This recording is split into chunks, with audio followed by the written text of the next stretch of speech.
Hello साथियों, कैसे हैं आप लोग। मुझे उम्मीद है कि आप लोग स्वस्थ होंगे, मस्त होंगे। तो साथियों, जैसा कि आप लोगों को पता है कि मैं पिछले सप्ताह से लगातार क्लास 10th के लिए फिजिक्स का काम कर रहा हूँ। लगातार इसमें लेक्चर 1 से लेक्चर 5 और 6 तक हम वीडियोज अपने इस चैनल पे बीटीसी स्टडी पर ले आ चुका हूँ। मुझे उम्मीद है कि आप लोग वो तमाम वीडियोज देखे होंगे। अगर नहीं देखे हैं तो आप लोग जाएं, उन्हें देखें।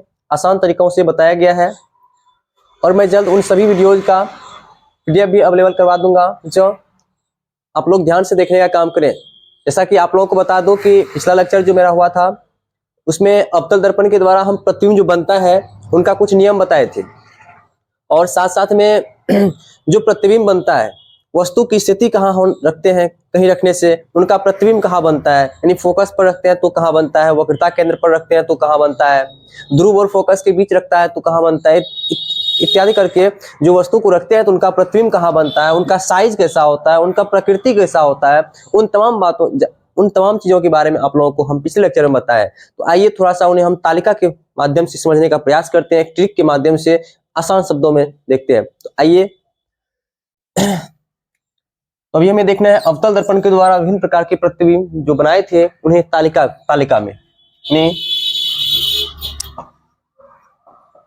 Formation of different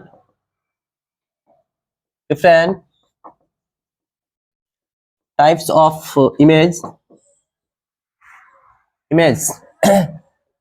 of concave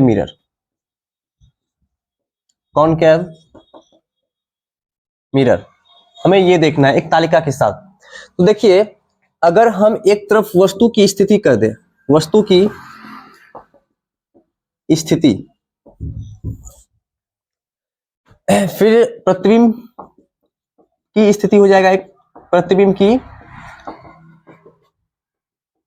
स्थिति, एक वस्तु की स्थिति लिख दिए, क्योंकि वस्तु को कहीं ना कहीं हम रखेंगे, फिर वस्तु को रखने से प्रतिबिंब बनेगा, तो प्रतिबिंब का भी स्थिति कहीं ना कहीं होगा।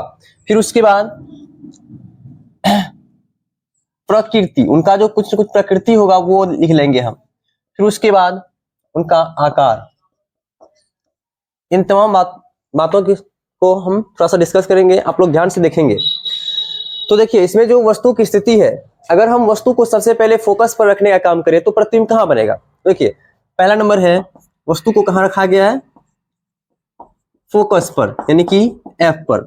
यदि वस्तु को फोकस पर रखा जाता है, हम बताए थे, यदि वस्तु को फोकस पर रखा जाता है तो उसका प्रतिबिंब अनंत पर बनता है, और यदि वस्तु को अनंत पर रखा जाता है तो उसका प्रतिबिंब फोकस पर बनता है। तो देखिए, यहाँ पे वस्तु को फोकस पर रखा गया है तो इसका प्रतिबिंब जो बनेगा, प्रतिबिंब का जो स्थिति हो जाएगा वो हो जाएगा अनंत, यानी कि फोकस पर रखने से इसका जो प्रतिबिंब बनेगा वो अनंत पर बनेगा। अब बच्चा इसका प्रकृति, इनका प्रकृति क्या होगा, ये जो बनेगा प्रतिबिंब, इनका जो प्रकृति होगा ये उल्टा बनेगा,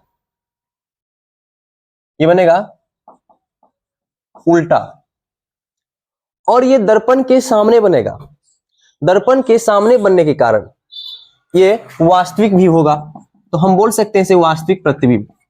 अब इसका आकार है, तो इनका आकार क्या होगा, तो फोकस पर रखने से, वस्तु को फोकस पर जब रखते हैं तो इनका जो प्रतिबिंब बनता है वो अनंत पर बनता है। कहीं ना कहीं अगर हम लोग देखें तो वस्तु से बड़ा, यानी कि बहुत बड़ा, वस्तु से बहुत बड़ा प्रतिबिंब बनता है। फिर उसके बाद एक बार हम वस्तु को अनंत पर रखते हैं। यदि वस्तु को अनंत पर रखते हैं तो इसका जो प्रतिबिंब बनता है वो बनता है हमारा फोकस पर। यहाँ बच्चों, उनका प्रतिबिंब बनेगा फोकस पर, ये अनंत पर रखते हैं तो फोकस पर बनता है, और फोकस पर रखते हैं तो अनंत पर बनता है। अब उसके बाद ये जो इसका जो प्रकृति होगा वो कैसा होगा, देखिए, दर्पण के सामने ही बनता है, तो इस कारण से वास्तविक होगा, और वास्तविक है तो उनका प्रतिबिंब जो है प्रधान अक्ष के नीचे बनता है, इस कारण से हम इसे बोल सकते हैं उल्टा बनेगा, और साथ साथ में वास्तविक, यानी कि वास्तविक और उल्टा। और उसके बाद अब देखिए इनका साइज क्या होगा, इनका जो आकार है वो क्या होगा, तो अनंत पर रखा गया है, प्रतिबिंब फोकस पर बना है। इससे पहले फोकस पर रखे थे, अनंत पे बना था, मतलब प्रधान अक्ष के नीचे इस प्रकार से कुछ आ रहा था, बहुत दूरी, मतलब प्रधान अक्ष को बहुत छोड़ते हुए नीचे बढ़ रहा था, तो वो अनंत पे गया था, बहुत बड़ा बना था। लेकिन इसमें जो है प्रतिबिंब वस्तु से बहुत छोटा बनता है, वस्तु से बहुत छोटा बनता है। अब कैसे बनता है आप लोग जाकर के पिछले लेक्चर को देख सकते हैं, वहां पे चित्र के साथ हम बहुत ही आसानी से बताए हैं, आसान शब्दों में बताए हैं, आप लोग जाकर के वहां से देख सकते हैं। फिर उसके बाद देखिए बस यहाँ पे ये ट्रिक से समझिए, वस्तु को फोकस पर रखें, प्रतिबिंब अनंत पर बना। वस्तु को अनंत पर रखें, प्रतिबिंब फोकस पर बना, यानी एक दूसरे का उल्टा हो रहा है। अब तीसरा में हम एक बार देखेंगे, यदि वस्तु को वक्रता केंद्र पर रखते हैं, यदि वस्तु को वक्रता केंद्र पर रखते हैं तो इसका प्रतिबिंब कहाँ बनता है, तो इसमें कोई परिवर्तन नहीं होता है। वस्तु को अगर वक्रता केंद्र पर रखते हैं तो प्रतिबिंब भी वक्रता केंद्र पर बनता है, यानी कि प्रतिबिंब का जो स्थिति हो जाएगा वो भी वक्रता केंद्र। और हमें ध्यान देना है, ये भी वक्रता केंद्र पर जो बनता है, जिसे यहाँ पे मान के चलिए ये प्रधान अक्ष है, यहाँ पर एक वस्तु रखा हुआ है, एक वस्तु रखा हुआ है, नहीं वक्रता केंद्र पर एक वस्तु रखा हुआ है, इसका जो प्रतिबिंब बनेगा, इसका जो प्रतिबिंब बनेगा वो इसी के जस्ट नीचे, यानी कि कुछ इस प्रकार से बनेगा, और जितना बड़ा वस्तु है उतना बड़ा इसका प्रतिबिंब बनता है। लेकिन प्रधान अक्ष के नीचे होने के कारण प्रतिबिंब हो जाता है उल्टा। तो हम बोल सकते हैं सामने बना हुआ है उल्टा होगा, वास्तव में उल्टा होगा, साथ साथ में वास्तविक भी होगा, वास्तविक प्रतिबिंब। अब देखिए इनका साइज, तो इनका साइज बराबर होगा, क्योंकि हम लोग बोल सकते हैं वस्तु के बराबर, मतलब जितना बड़ा वस्तु उतना बड़ा प्रतिबिंब भी बनेगा इनका, जब वस्तु को वक्रता केंद्र पर रखते हैं। अब है हमारा चौथा नंबर, यदि वस्तु को वक्रता केंद्र और फोकस के बीच रखें, यदि वस्तु को वक्रता केंद्र और फोकस के बीच रखें तो इसका प्रतिबिंब कहां बनेगा। तो देखिए हम बताए थे वहां पे कि वक्रता केंद्र बोले तो वक्रता केंद्र नहीं बदलेगा, और फोकस बोले तो अनंत होगा। तो देखिए वक्रता केंद्र और फोकस, यानी कि वक्रता केंद्र बोले तो वक्रता केंद्र नहीं बदलेगा, सीधा लिख देना है वक्रता केंद्र। उसके बाद फोकस है तो फोकस का हो जाएगा अनंत, जैसा कि ऊपर में इन दोनों में बताए थे। बस इसी का उल्टा, वक्रता केंद्र नहीं बदलता है, नहीं बदलेगा, फोकस का हो जाएगा अनंत। अब देखिए इसका जो प्रकृति होगा वो कैसा होगा, तो ये भी दर्पण के सामने ही बनता है और प्रधान अक्ष के नीचे प्रतिबिंब बनता है, यानी कि इसके उल्टा, प्रधान अक्ष ये हुआ सीधा ऊपर बना रखा हुआ वस्तु, प्रतिबिंब बनेगा इसके नीचे, कहीं नीचे, कहाँ यहाँ इन दोनों के बीच, वक्रता केंद्र और अनंत के बीच। तो हम लिख सकते हैं यहाँ पे उल्टा तथा वास्तविक, ये हो गया इसका प्रकृति। अब देखिए इनका साइज, वक्रता केंद्र और अनंत के बीच बनता जाता है, मतलब नीचे बढ़ता जाता है। हम अगर बोले तो वस्तु से काफी बड़ा बनेगा ये, हम लिख सकते हैं यहाँ पे वस्तु से बड़ा या बहुत बड़ा, हम ये भी लिख सकते हैं वहां पे।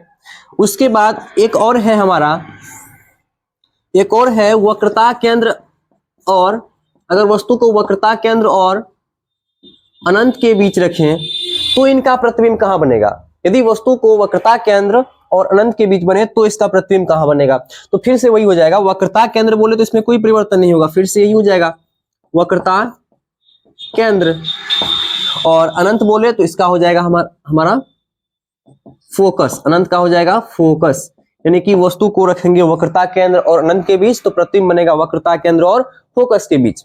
अब देखिए ये भी दर्पण के सामने ही बनता है, दर्पण के सामने ही बनता है, इस कारण से हम लोग बोल सकते हैं इनका भी प्रतिबिंब जो बनेगा वो बनेगा उल्टा, और मतलब प्रकृति जो होगा उल्टा, और क्या हो जाएगा वास्तविक। और इनके साइज की बात करें तो इनका साइज हो जाएगा वस्तु की तुलना में छोटा, तो हम बोल सकते हैं वैसे ही छोटा। और एक हमारा बच गया एक अंतिम नंबर का, वो है छठा, जो कि पीवीआई है। आप लोग ध्यान से देखें, वस्तु को अब की बार रखना है हमें ध्रुव तथा फोकस के बीच। अगर वस्तु को ध्रुव और फोकस के बीच रखें तो इसका प्रतिबिंब कहां बनने वाला है, तो देखिए ध्रुव और फोकस के बीच रखने से इनका जो प्रतिबिंब बनता है वो दर्पण के पीछे बनता है। जो अवतल दर्पण होता है, अवतल दर्पण में यदि वस्तु को ध्रुव और फोकस के बीच रखते हैं तो इनका जो प्रतिबिंब बनता है वो दर्पण के पीछे, हम लिख सकते हैं यहाँ पे दर्पण के पीछे। अब देखिए दर्पण के पीछे बनता है, सामने नहीं, दर्पण के सामने नहीं, दर्पण के पीछे बनता है, इसलिए अब जो इसका प्रकृति होगा वो कुछ बदल जाएगा। देखिए सामने बनता है तो वास्तविक प्रतिबिंब है, और वहीं अगर पीछे बनता है तो काल्पनिक प्रतिबिंब है। तो हम बोल सकते हैं यहाँ पे काल्पनिक है और साथ साथ में जो बनेगा वो सीधा बनेगा, सीधा और काल्पनिक, काल्पनिक प्रतिबिंब। जैसा कि आप लोगों को पता है कि काल्पनिक का दूसरा नाम आभासी भी है, यानी कि काल्पनिक प्रतिबिंब बोले या आभासी प्रतिबिंब बोले दोनों एक ही होता है, नहीं इरेगुलर, सॉरी ये नहीं होगा इसका। अब देखिए आगे इनका जो आकार होगा इनका आकार कैसा होगा, तो वस्तु से बड़ा हो जाएगा, वस्तु से बड़ा। तो यही बातें था, इन्हें आप लोग ध्यान से एक बार फिर से देख लें। यदि वस्तु को फोकस पर रखा जाए तो इसका प्रतिबिंब अनंत पर बनेगा, यदि वस्तु को अनंत पर रखा जाए तो इसका प्रतिबिंब फोकस पर बनेगा, यानी कि कहीं न कहीं देखा जाए तो एक दूसरे का उल्टा है ये। और आप लोग देख सकते हैं इनका जो प्रकृति है, ये जो प्रकृति है इनका, इसमें कोई परिवर्तन नहीं है, सभी जगह उल्टा वास्तविक, उल्टा वास्तविक, उल्टा वास्तविक, उल्टा वास्तविक, उल्टा वास्तविक। और सिर्फ एक जगह देखिए आप लोग, सिर्फ एक जगह जो है सीधा और काल्पनिक बना है, वो इसलिए बना है क्योंकि प्रतिबिंब इस समय जो है दर्पण के सामने नहीं, दर्पण के पीछे बना हुआ था, इसलिए जो है इस प्रकार से आप लोगों को एक यहाँ बदल गया, देख सकते हैं। तो आप लोग ध्यान से देखें कि वस्तु को फोकस पर रखें तो अनंत पे बना प्रतिबिंब, यानी वस्तु को फोकस पर रखें तो प्रतिबिंब बना अनंत पर, और वस्तु को रखें अनंत पर तो प्रतिबिंब बना फोकस पर, मतलब एक दूसरे का उल्टा। उसके बाद वस्तु को रखें वक्रता केंद्र पर तो प्रतिबिंब बना वक्रता केंद्र पर, और वक्रता केंद्र और फोकस के बीच रखें तो वक्रता केंद्र में कोई परिवर्तन नहीं हुआ और अनंत हो गया इधर। उसके बाद वस्तु को वक्रता केंद्र और अनंत के बीच रखें तो वक्रता केंद्र में परिवर्तन नहीं होगा, अनंत बोले तो यहाँ पे हो जाएगा फोकस। उसके बाद वस्तु को ध्रुव और फोकस के बीच रखें, ध्रुव और फोकस के बीच तो प्रतिबिंब बन गया दर्पण के पीछे, और दर्पण के पीछे बनने के कारण ये सीधा और काल्पनिक हो गया। और आप लोग देख सकते हैं इस प्रकार से इसका जो साइज है ये वस्तु के तुलना में बड़ा बना, और इनको चित्र के साथ हम पिछले लेक्चर में समझाए हैं, आप लोग आके देख सकते हैं, नहीं देखे तो चलते हैं अब अगले टॉपिक पे।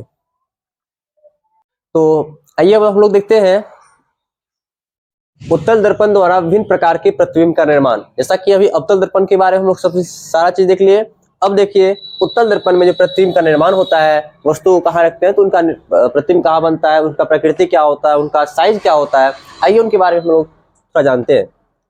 तो इसमें वस्तु को सिर्फ दो जगह रखा जाता है, एक अनंत पर और दूसरा ध्रुव और अनंत पर। तो आइए हम पहला देखते हैं उत्तल दर्पण में। उत्तल दर्पण में यदि वस्तु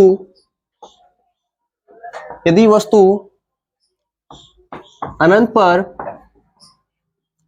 स्थित हो तो उसका प्रतिबिंब कहां बनेगा। तो इसके लिए हम थोड़ा सा एक फिगर बनाएंगे, तो इसके लिए हम एक स्टिक का प्रयोग कर लेते हैं। तो सबसे पहले एक उत्तल दर्पण बना लीजिए, ये एक उत्तल दर्पण है। क्या ये उत्तल दर्पण है? बिल्कुल भी नहीं है। हम लोग जानते हैं दर्पण कोई भी हो, उनका एक सतह जो है, उनका एक सतह वो रजदित होता है, और उत्तल दर्पण का जो परावर्तक सतह होगा वो उभरा हुआ रहेगा। तो ये परावर्तक सतह उभरा हुआ इधर से है, तो ये किरण इधर से टकराएगी तो रजदित भाग होगा इसका अंदर से, कुछ इस प्रकार से। अब उसके बाद इस उत्तल दर्पण में हमें एक प्रधान अक्ष खींच लेना है, तो हम एक प्रधान अक्ष खींच लेते हैं।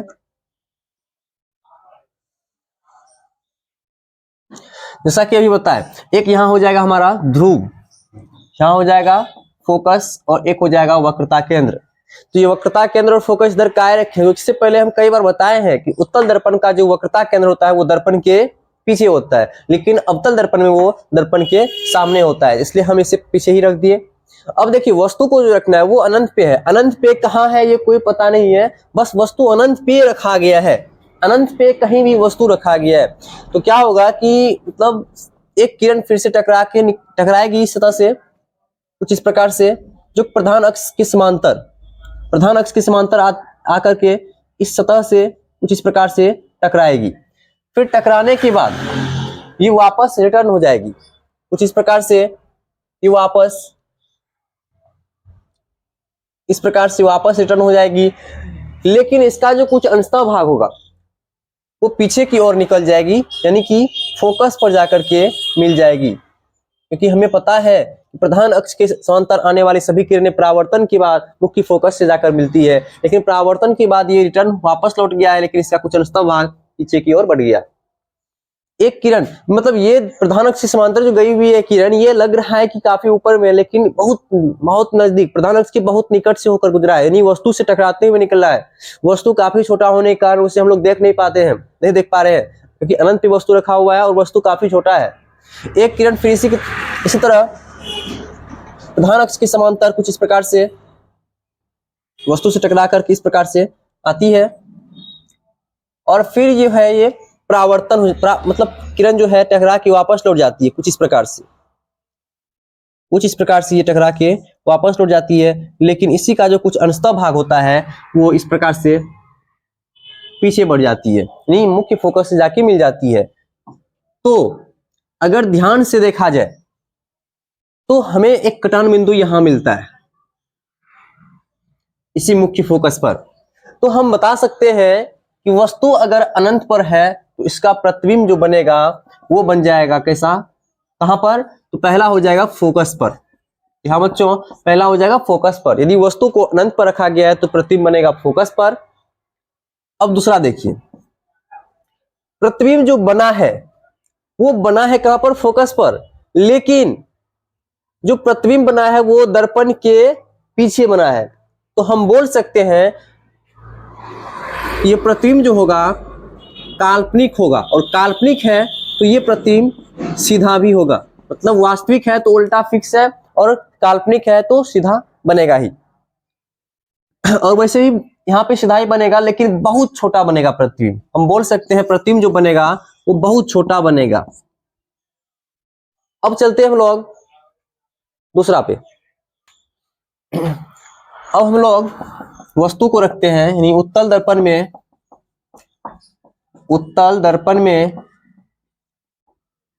वस्तु यदि ध्रुव और अनंत के बीच स्थित हो तो उसका प्रतिबिंब, अब देखिए इसका प्रतिबिंब कहां बनेगा। यदि वस्तु ध्रुव और अनंत के बीच है तो इसका प्रतिबिंब कहां बनेगा, तो फिर से हम इसको एक दर्पण बना के समझ लेते हैं। कुछ इस प्रकार से हम बना लिए, मान लेते हैं कि ये एक उत्तल दर्पण है, इसमें हम लोग फिर से एक प्रधान अक्ष खींच लेंगे।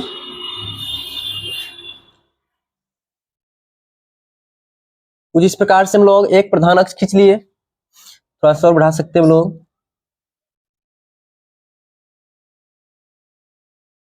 ये प्रधान अक्ष हो गया। अब यहाँ पे एक ध्रुव देते हैं, ये हो गया हमारा मुख्य फोकस और ये हो गया वक्रता केंद्र। वस्तु को जो रखे हैं, जो वस्तु है वो ध्रुव और अनंत के बीच है, मतलब यहाँ कहीं कहीं देखें तो यहाँ पे एक वस्तु को रखा गया है यहाँ पर। अब जो इसका प्रतिबिंब बनेगा किस प्रकार से बनेगा, कहां बनेगा, आप लोग ध्यान से देखें। एक वस्तु किरण जो है इससे टकराती है, यानी कि वो प्रधान अक्ष के समांतर आकर के इससे टकराते हुए दर्पण से टकराती है कुछ इस प्रकार से। अब जो इसका रिफ्लेक्टेड किरण होगा, आप लोगों को पता है कि फोकस से आती हुई प्रतीत होगा, कुछ इस प्रकार से आप लोग देख सकते हैं। सबसे पहले तो ये किरण जो है परावर्तित किरण इस प्रकार से ये आगे की ओर निकल जाएगी, लेकिन इसी का जो अंशतः भाग होगा वो इस प्रकार से फोकस से मिलती हुई प्रतीत होगा हमें, यानी कि ये निकल गया है लेकिन इसका अंशतः भाग पीछे की ओर फोकस से जाकर मिल जाएगी, क्योंकि ये प्रधान अक्ष के समांतर थी किरणें।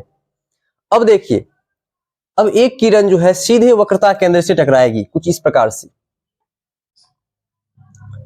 प्रकार से ये वक्रता केंद्र से होकर टकराएगी, तो इसी पथ पर वापस भी लौटेगी। तो इस प्रकार से हम लोग एक किरण फिर से गुजार देते हैं।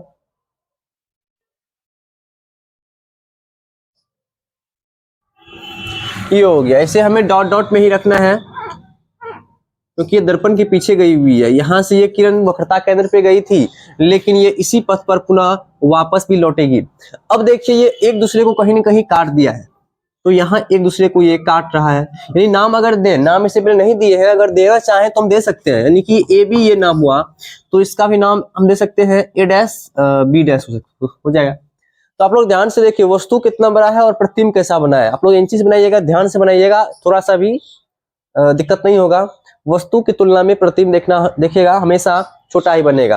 अब आप लोग देख सकते हैं इनके पीछे बना है, काल्पनिक होगा, सीधा बन रहा है, छोटा बन रहा है, और P और F के बीच बन रहा है। हम लिख सकते हैं यहाँ पे जो प्रतिबिंब बनेगा वो ध्रुव और फोकस के बीच बनेगा। वैसे भी हम बता चुके हैं ध्रुव है तो कोई दिक्कत नहीं है, परिवर्तन तो इसमें भी नहीं होगा, और अनंत बोले तो फोकस तो होगा ही। अब उसके बाद देखिए इसका जो दूसरा होगा प्रकृति वो हो जाएगा हमारा काल्पनिक।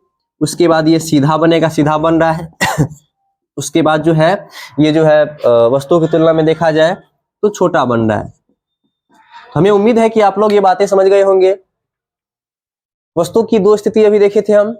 एक वस्तु की स्थिति था हमारा अनंत, एक था अनंत हमारा, और दूसरा था ध्रुव और अनंत। इन दोनों स्थिति में आप लोग देख चुके हैं फिगर के साथ कि प्रतिबिंब कहाँ बना, कैसा बना। तो चलिए अब हम लोग चलते हैं अवतल दर्पण और उत्तल दर्पण में थोड़ा सा उपयोग के बारे में देखते हैं। चलिए आइए हम लोग देखते हैं अवतल दर्पण के कुछ उपयोग। अवतल दर्पण के उपयोग, ये जो अवतल दर्पण है इनका उपयोग हम लोग कहाँ कहाँ करते हैं। जैसा कि आप लोग डॉक्टर के पास गए होंगे वहां डॉक्टर सब रोगियों सबके नाक या फिर कान, आंख, इन सभी इत्यादि चीजों को देखने के लिए वहां पे इसी दर्पण का प्रयोग करते हैं। उसके साथ साथ इस दर्पण का प्रयोग हजामती दर्पण के रूप में भी करते हैं चेहरे को देखने के लिए, क्योंकि हजामती दर्पण में जो इनका उपयोग करते हैं तो ये उनका जो सीधा प्रतिबिंब बनाता है, बाल सा होता है उन्हें बड़ा करके हमें उसमें दिखाता है। इसलिए इसका उपयोग जो है हम लोग हजामती दर्पण में भी करते हैं, सोलर कुकर में भी करते हैं, कार सबके बस सबके अग्रदीप में भी इसका उपयोग करते हैं। तो आइए देखते हैं पहला उपयोग हो जाएगा इसका, क्योंकि इसका उपयोग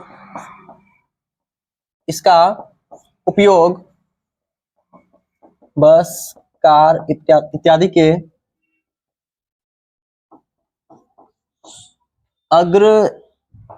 अग्रदीप में किया जाता है, पहला हो गया। दूसरा हो जाएगा इसका उपयोग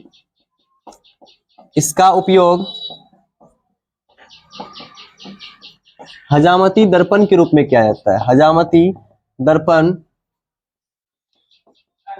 के रूप में किया जाता है। ये जो हमारा अवतल दर्पण है इनका उपयोग हजामती दर्पण के रूप में किया जाता है, क्योंकि ये हजामती दर्पण यहाँ पे लिख भी सकते हैं हम लोग लिखना चाहे तो, अगर क्योंकि यह सीधा एवं बड़ा प्रतिबिंब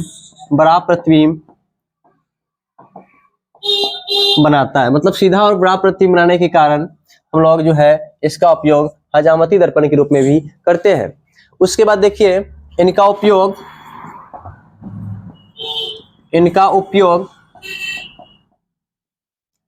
रोगियों के नाक, कान, आंख इत्यादि को देखने में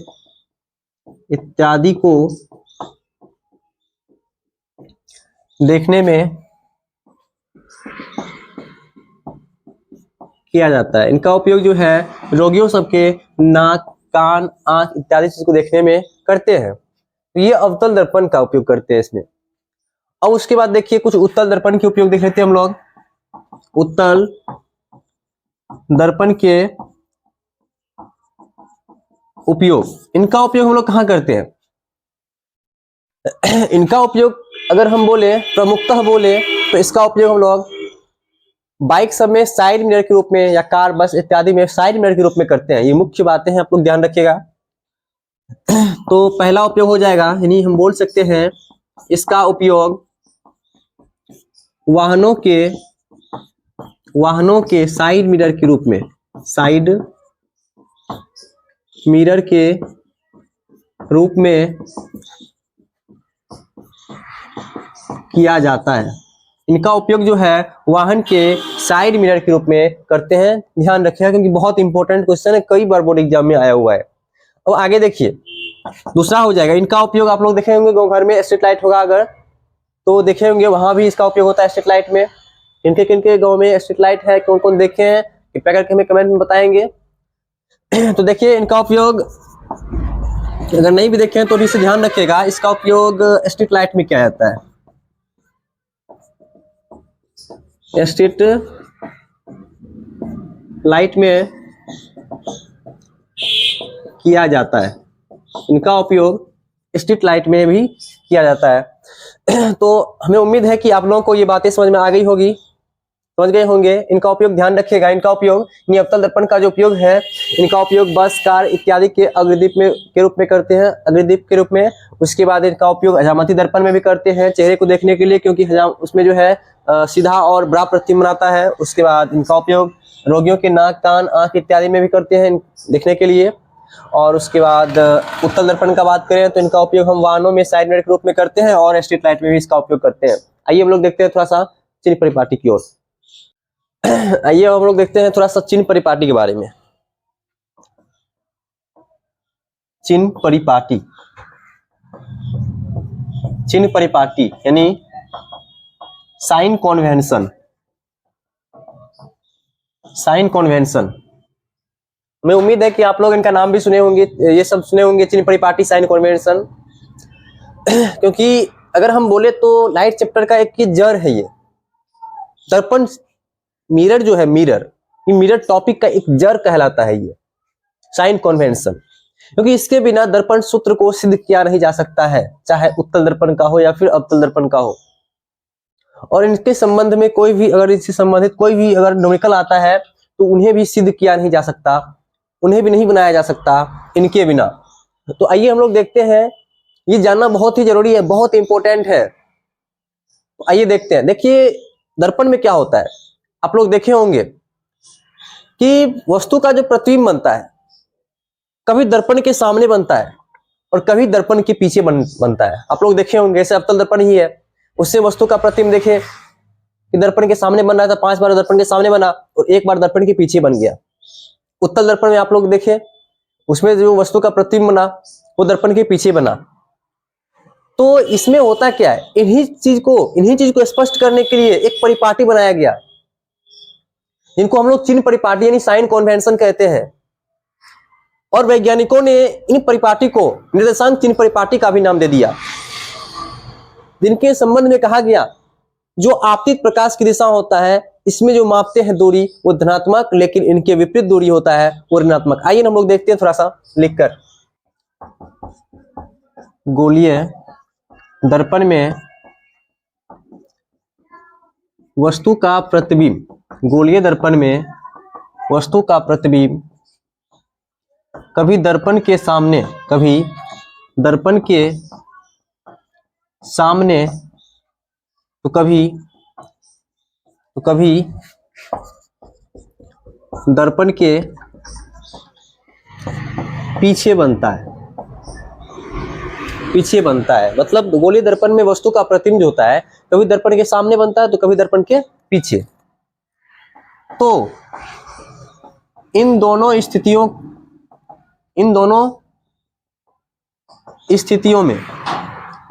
में अंतर स्पष्ट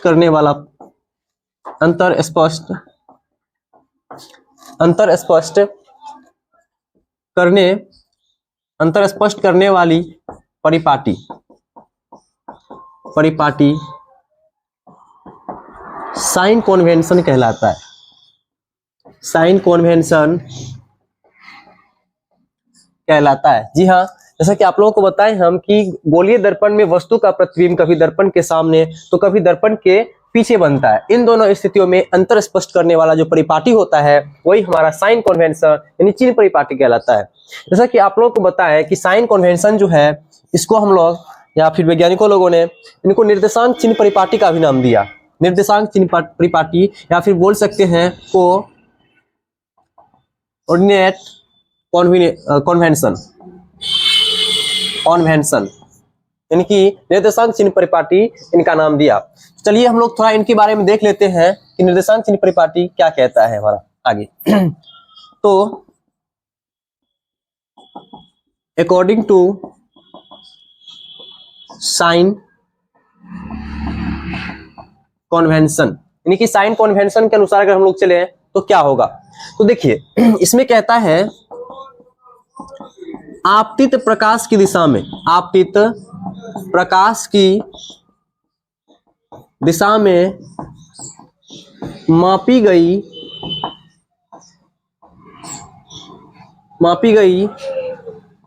दूरी धनात्मक होती है। इसे ध्यान रखना है हमें। आपतित प्रकाश की दिशा में जो दूरी मापेंगे वो हमारा क्या होगा, धनात्मक होगा। उसके बाद आपतित प्रकाश के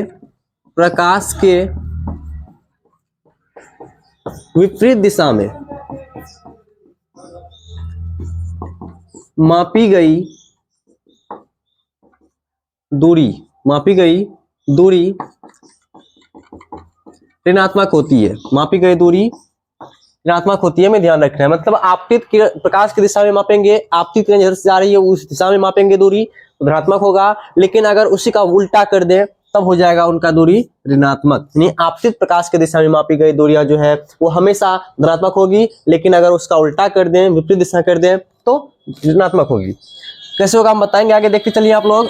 फिर आगे है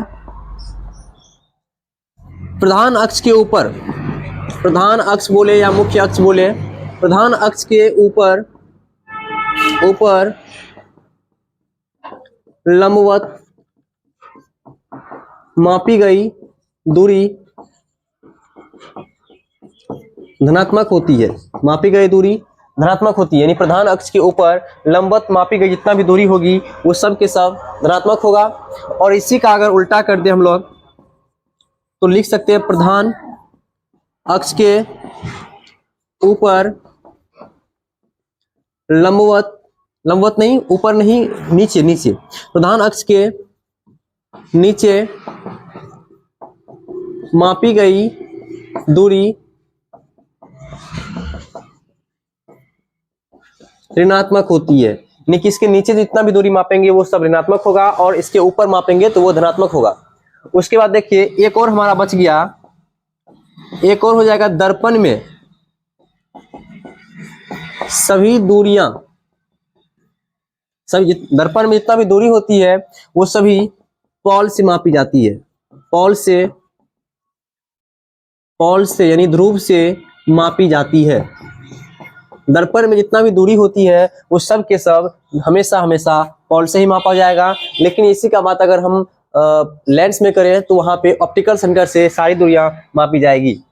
तो हमें उम्मीद है कि आप सब नोट कर लिए होंगे, अगर नहीं किए हैं तो आप लोग नोट कर लें और आप लोग ये तमाम बातें समझ गए होंगे। अगर नहीं समझे, कोई डाउट है अभी भी तो हमें बोल सकते हैं। और वैसे जब चैप्टर खत्म होगा तो मैं इसका रिवीजन फिर से कर दूंगा। एक घंटा के लगभग क्लास चलेगा, उसमें रिवीजन चल जाएगा पूरे बुक, मतलब पूरे चैप्टर का एक बार फिर से खत्म कर देंगे हम उसमें। बच्चों आज क्लास हम यही खत्म करते हैं। जय हिंद, जय भारत।